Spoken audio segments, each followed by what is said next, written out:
భద్రాద్రి కొత్తగూడెం జిల్లా సారాపాకలో కాలుష్యం బెడద రోజురోజుకి పెరుగుతోందని సర్వత్రా ఆందోళన వ్యక్తం అవుతోంది. స్థానిక ఐటీసీ కంపెనీ ద్వారా వచ్చే యాష్ వాయు కాలుష్యం, శబ్ద కాలుష్యం వల్ల తమ ఆరోగ్యాలు పాడవుతున్నాయని ప్రజలు ఫిర్యాదు చేశారు. ఈ నేపథ్యంలో కాలుష్య నియంత్రణ మండలి సిబ్బంది ముత్యాలమ్మ గుడి సమీపంలో గల ఇళ్లపై యంత్రాలను పెట్టి 8 గంటల సేపు కాలుష్య తీవ్రత, ఇతర వివరాలు సేకరించారు. ఈ సందర్భంగా స్థానికులు మాట్లాడుతూ ఎన్నో సంవత్సరాలుగా కాలుష్యంతో ఇబ్బందులు పడుతున్నట్లు గుర్తు చేశారు. అధికారులు వెంటనే కాలుష్యం తగ్గే విధంగా చర్యలు తీసుకోవాలని డిమాండ్ చేశారు. తమ ఇల్లు, చెట్లు కూడా బూడిదతో నిండిపోతున్నాయని ఆవేదన వ్యక్తం చేశారు. అధికారులకు ఎన్నిసార్లు చెప్పినా పట్టించుకోవడం లేదని వాపోయారు. అధికారులు స్పందించని పక్షంలో ఆందోళన తీవ్రతరం చేస్తామని వారు హెచ్చరించారు.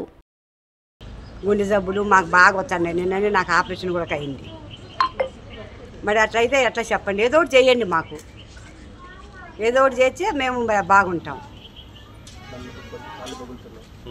కాళ్ళు బాగా ఇది ఒళ్ళంతా ఎలర్జీ వస్తుంది, దద్దులు రావడము, ఆయాసాలు రావడం, నల్లగా వచ్చాదమ్మ చీముడు వచ్చి. అసలు ఇంట్లో ఉండలేకపోతున్నాం, బయటకు వస్తే బయలుదేరి ఆడ తాగొస్తానే ఆయాసాలు వస్తున్నాయి. మరి బాగా వేడి వస్తుంది మాకు ఈ బయలుదేరేడు ఉంటానా. ఇంట్లో ఉండలేకపోతున్నాం, తలుపులు కిరీటీలు అన్నీ వేసుకొని ఉంటున్నాం. బయట గారి కాస్తేనా మాకు బాగా వద్దా, బయటకు వస్తే అది ఒకటి దుమ్ము అని బోరును లెగుతుంది పైకి బూడిద. మేము ఎట్ట బతకాలి? చచ్చిపోవాలా? చచ్చిపోవాలా బతకాలా? మీరు ఒక్కళ్ళే బతికితే సరిపోద్దా? మేము బతకొద్దా? ఇల్లు సంపాదించుకే నాడు వచ్చాం, 50 ఏళ్ళ నాడు వచ్చాం మేము, ఇవాళ రాలా.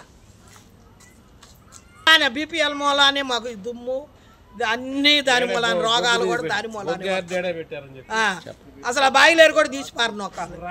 మాకు అసలు వద్దు, వేడి వస్తుంది. ఎంతసేపు ఏసీల్లో ఉంటాం మేము, బయట గాలి మాకు భార్య పని లేదా?